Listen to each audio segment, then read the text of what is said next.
I think I'm getting land sick. I haven't caught a fish in 2 days. It feels like I'm falling apart. Could you please describe what you see in the following images for me? That's a snapper. And this? That's a bass.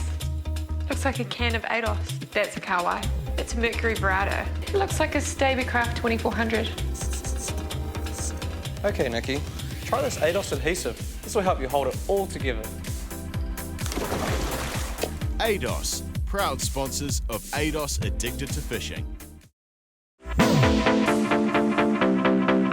Nicky Sinden is addicted to fishing. Whether it's straylining for big snapper, jigging for kingfish, spearfishing or diving, she loves it all and is on a constant quest to learn more.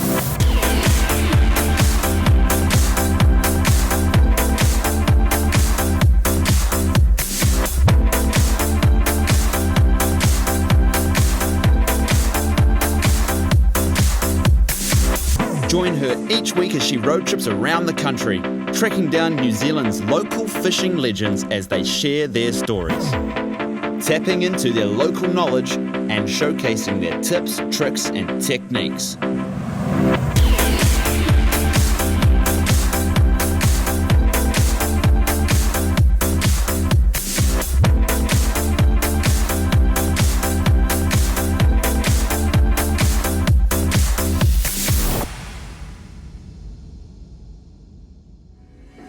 Hey, I'm Nicky from ADOS Addicted to Fishing.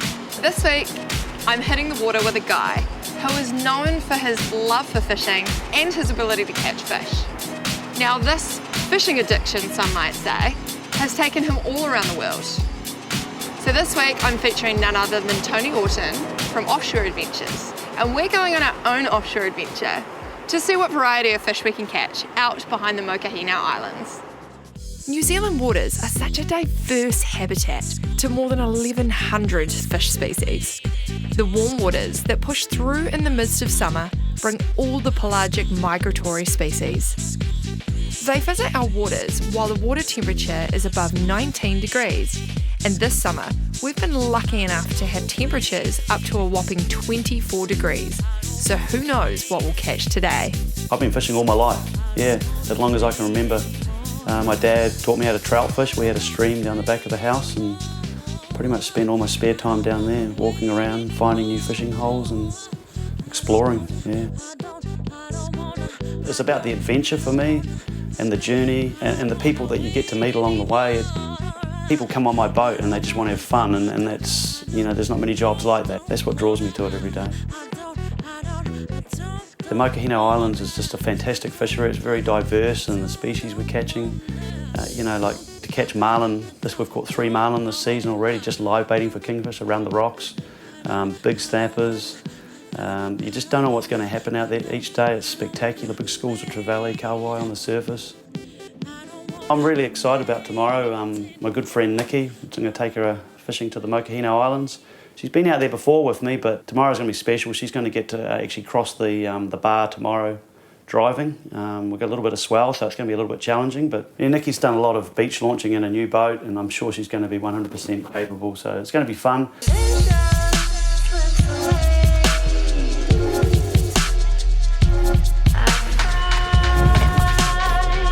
Yeah, so we're going to shoot out, fill that live bait tank up with jack mackerels. We've got a few spots around in Bream Bay and also off the beach that we can get those. We're going to take those out to the mokes. Got to go to the mokes with live bait.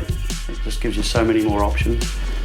Bars form at the entrances to harbours and estuaries because of the drift of sand along the coast, and each bar is completely unique.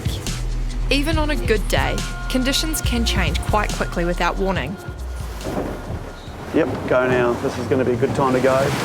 Local knowledge, experience, planning and the right kind of boat are critical factors when attempting bar crossings. So down, we've got the long beach, and at the end of the beach is sort of where it starts hitting the rocks. This is where we get a lot of jack mackerel, so we're going to have a look there first. We always wear life jackets while crossing the bar. We radio the Coast Guard, have an e-perb on board the boat and ensure that it's safe enough for us to cross. We're officially open for business. We just started filling the old live bait tank. Beautiful day out here. Right, so I've got a little jackie on the line, keep the line nice and tight. Grab it by the by the sinker, keeping the line nice and tight. You don't want to get any of those sabikis in your hands, and you don't want to get lots of tangles. I love to tangle. Seem to be getting a few little ones. Is that quite normal for this area, or? No, they're usually a bit bigger than this, but the problem is we can't, and even when you catch the big ones, Nicky, it's a bit harder. We have to use small hooks here. You notice the flasher rigs have got a bit of pink in them. There's a lot of krill in this area, so that's pretty much what we're catching all our live bait. But they're feeding on the krill, so we've got to use very small hooks and small flashers, you know. Wee. Oh yeah, now we've got some jackmacks. Yeah, we've got some jackmacks. Uh-oh. The big one. We've got a tangle. That's good. That's what we want. Okay. Get that first one off. Probably enough liveys now. Yep, looking good in there. Perfect. What was that, livey? You want us to take you out and drop you on top of a pin? Okay, I think we can arrange that. With a tank full of live bait, we're in a good position to start the day. But with such stunning blue water, we decided to stop and see what we can attract with our Red Girl lures. Okay, so we're now in 160 metres. We've been on the plane for probably about an hour and a half. Just sitting out the back of the moat, and we've got 21.6 degrees. This is all very, very marlin type signs, and I'm pretty excited. We've got a bit of bait on the sounder as well. We're just coming up on the spot, Tony. What's that? Just coming up on the spot now. Yep, perfect. Yeah. Get them out So there. Tony's gonna start setting everything up. Let's go see what he's decided to put out. So Tony, how are we gonna set up all our lines today? Okay, we're going to keep it real simple. We're going to run 3 lures. Yeah. Because it's only you and I fishing. And we're going to have a dredge as well, which is going to be our big teaser. So we can, with the dredge, we can have less lures in the water because we've got more impact with the dredge. So, Okay. yeah. Great. And so you've just which one have you put out here? I think it's one of your Red Girl lures, the Raglan Express. Raglan It's Express, quite a big cup face lure. We're going to keep it in short. It's going to, create a bit of splash and close to the boat. So hopefully we can get a big blue on it. That'd be nice. Oh, that'd be amazing. We've seen all the right signs as well. We've got the water temp. We've seen a whole heap of flying fish. We've even seen a huge leatherback. Couldn't get any footage for you though. It popped straight down when we went over to it, but it's feeling very, very good today. Yeah, hopefully today's the day, eh? Hopefully today's the day. We've got bait, and I think when we get a few more miles offshore, we're going to get that temperature break as well. Yeah. So we're going to go looking for that. Yeah, we've been stalking the SSTs before we came out, so we know exactly where the warm water is. So fingers crossed. Stay tuned for some more bent rods and big surprises.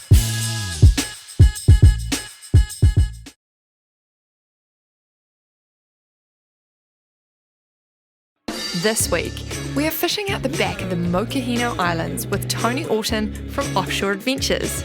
Our task for the day is to see what variety of fish we can find while trolling and live baiting. A few weeks ago we caught an estimated 300 kilo black marlin for a very good friend of mine, and yeah, it's amazing to do it on my home turf, one of my favourite rocks that I fish. We were actually targeting kingfish, and it was a surprise. We knew there was marlin there, and we were sort of semi-geared up for it, but it was pretty special seeing that fish jump out of the water right behind the boat with about 20 other boats all around us. To see the joy on the crew's face was pretty cool. So we know that the marlin hang around bait. So what we've got is we're actually fishing with a teaser today.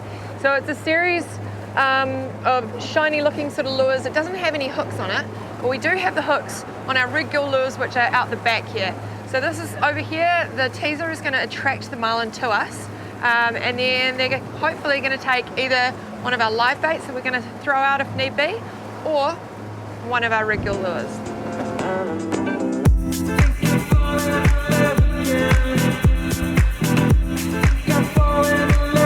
We're just putting it far enough back that it's about 1 metre under the surface. We want to keep it quite high up in the water column, because if it's too far down, the marlin don't get as spark, as energised. If we have got it up high, it sort of thinks the bait's coming up to the surface, and it's like feeding time, and they start coming up, crashing into it. And then we've got that little lure back there. It looks like a little slimy mackerel. It's only about 1.5 metres, 2 metres behind that dredge, so it looks like the loose bait that sort of lost its way, and hopefully the marlin's going to take that because it thinks it's the weaker of the bunch. That's the theory behind it.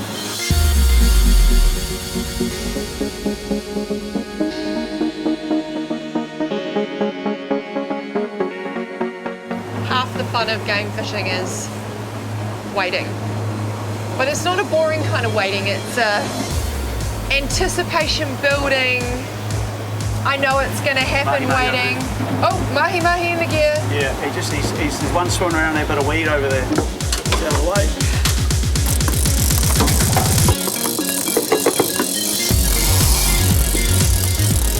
Man, that water's beautiful. Look how clear it is. That water is just gorgeous.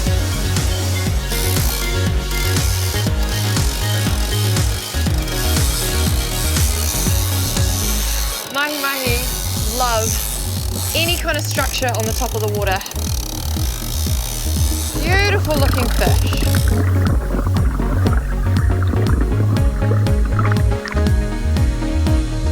Woo! First mahi for the boat. High five. Nice one. This is the most well-behaved mahi I've ever seen. I've never seen a mahi do what it's told, like that.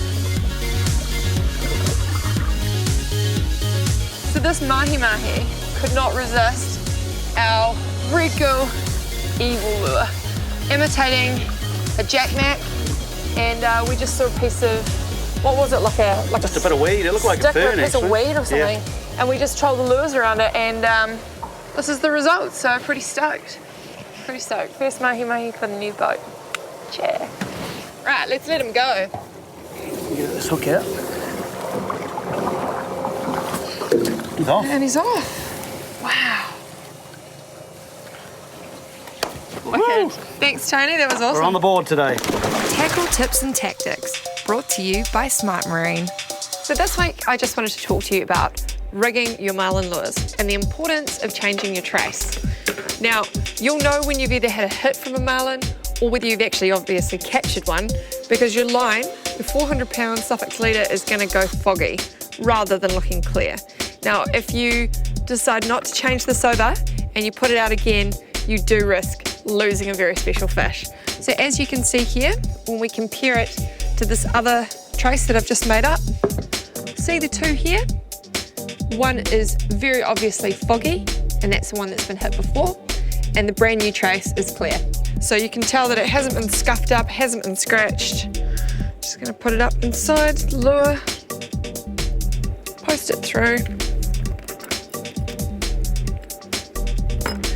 Then on the other end, we're just gonna take the tag end, we're gonna put a crimp, and then the armour coil, which protects our 400-pound Suffolk line. And we're going to post it back through.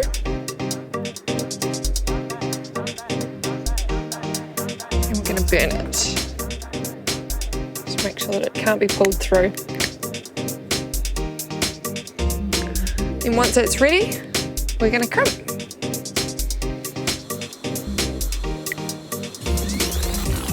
And there you have it, brand new trace, ready to go. For all your fishing needs, head on down to your local Smart Marine store. Want to book in a trip to come fishing with me overseas? I'm hosting a series of overseas trips. Just email me with your contact details to find out more. Coming up, I land another fish which I never expected to catch in New Zealand waters.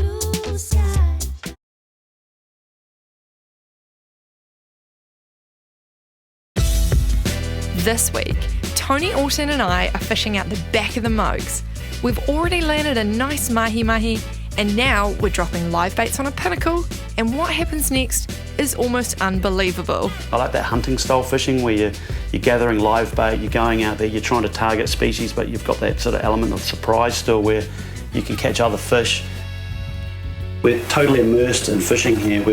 We've got fish in our harbour, we've got fish right outside the harbour, we're going to Bream Bay, we've got some of New Zealand's best snapper fishing, especially in the winter time and when those big pilchard runs come in. You can just keep going different levels all the way out until you get to the Mokohinau. You've got the big kingfish out there, snapper. From the time you put the boat in the water, there's actually fish to catch, and it's right at my back doorstep.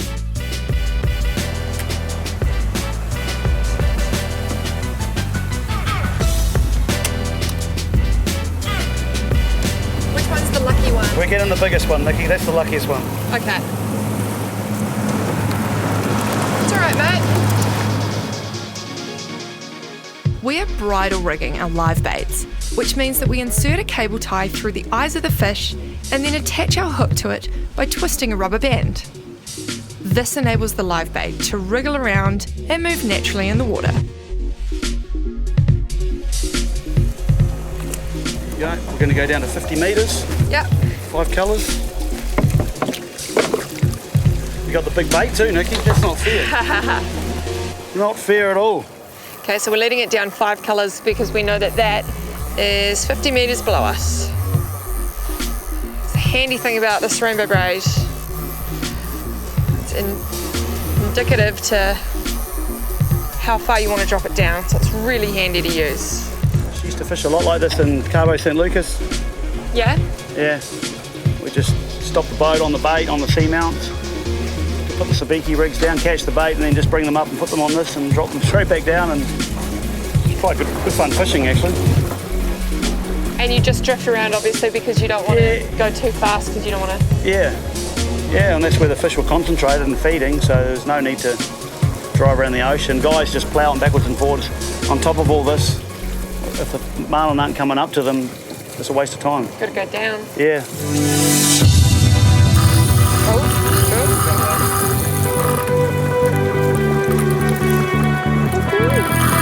Oh, that's going on an angle. That's going on an angle. That's going on an angle. I'm not going to wind up to it, really. Yeah. Start winding in or? Yeah, go for it. I don't know if it's a kingy or not, though.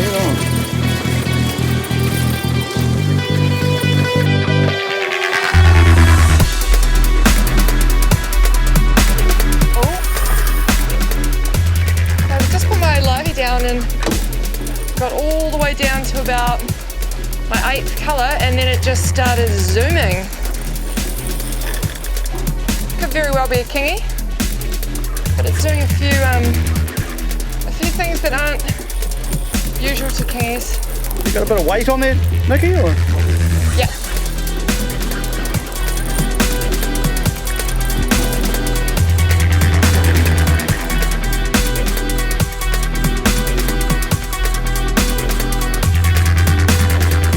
Big Daddy Stella 20,000 all cranked Oh yeah. The mean machine. Oh yeah.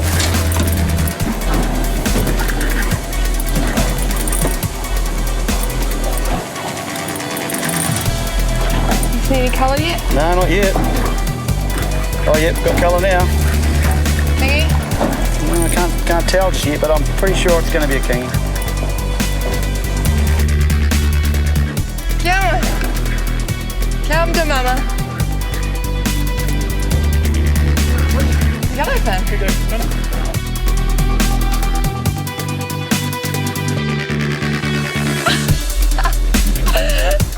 Yeah.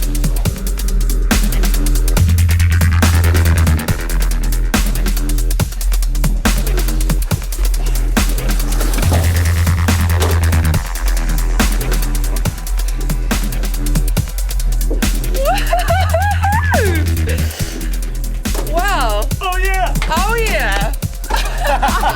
The surprises, eh? The surprises Wow. of life. Try for a marlin, you get a yellowfin. Nice work, mate.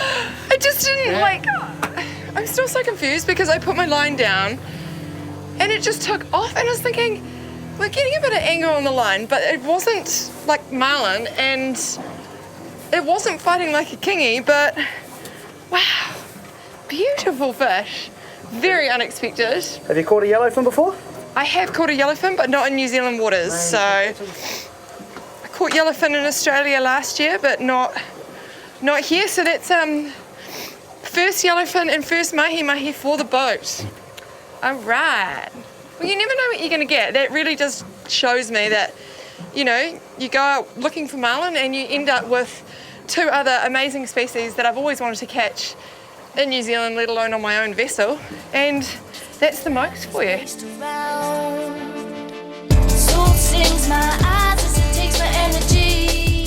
Hurry up, get down there, there's yellowfin, Come on, Jake Mac, do your job. Good old last drop, eh? How many fish have you caught on your last drop? You know, like that part of the day when you're like, okay guys, last one. But the problem is the last drop is never the last drop. You keep going for the last drop. If we were strategic, we'd actually plan the last drop at like 3 o'clock in the afternoon. Oh, don't reef me. Get some line back, Nicky. Oh, you're not making much back there, mate. I know. Whew, bit of weight there. Go the Stella.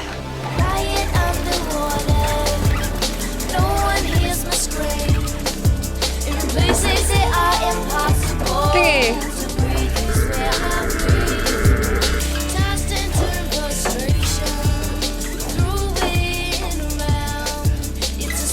Just shows the diversity of what you can catch out here. I mean, we just came out here this morning, we got some liveys, we're targeting marlin, and then we go over a pin and we drop down some baits, and we've now got an array of different fish, and you know. Come catching kingies, yeah. This is a little one, but yeah, he's tiny. I mean, we're gonna put this one back, but I mean, just shows I love fishing in New Zealand because you just never know what kind of day you're gonna have. Anyway, thanks, Mr. Kingy. yeah, I'm hooked up. Oh yeah. Nice work, Tony.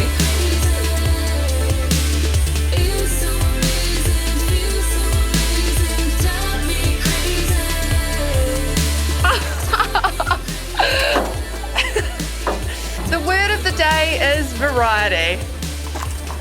We are on the same pin, and we've just landed a snapper, a kingy, a yellowfin, and earlier we caught a mahi-mahi within 1 nautical mile of here. Now, if that's not variety, I don't know what is. And that's actually not a bad sized snapper either. Well, Tony, I think we'd better call it a day soon because the sun's going down and we've got to head back. But this has been a very exciting offshore adventure. It has, and thanks for inviting us into your backyard to have a play. And yeah, I'm definitely coming back. My pleasure. It's been a fun day, eh? It has, and I'm stoked to have a yellowfin. Yeah. I just can't believe that. Yeah, that's a big surprise for the day. That was the fish of the day for me, to be honest. But hey, anyway, I hope you've learnt a lot sitting at home, and you'll see us again next week on ADOS Addicted to Fishing. Let's get this one back in the water.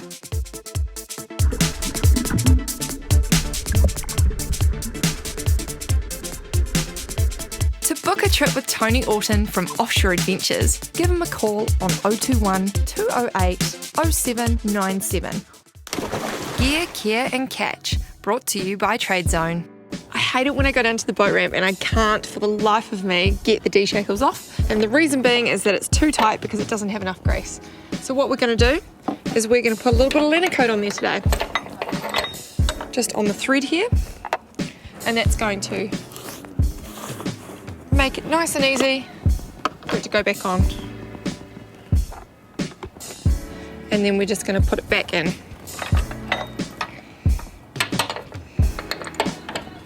And see, that goes on nice and easily. Just one of those things that makes our life a lot easier. For all your engineering needs, head on down to your local Trade Zone store. Check out the ADOS Addicted to Fishing YouTube channel to catch all of our previous episodes. And don't forget to head over to our Facebook page for competitions, news, reviews and updates. ADOS Addicted to Fishing adventures in confidence in our Stavy craft, which is powered by our Mercury Marine, and we tow it around in our Ford Ranger. Smart Marine supply us with our Shimano tackle. We find the best fishing spots with our Furuno. We celebrate our catch with a wild buck. We keep up to date with Fishing World magazine, and it all sticks together thanks to ADOS.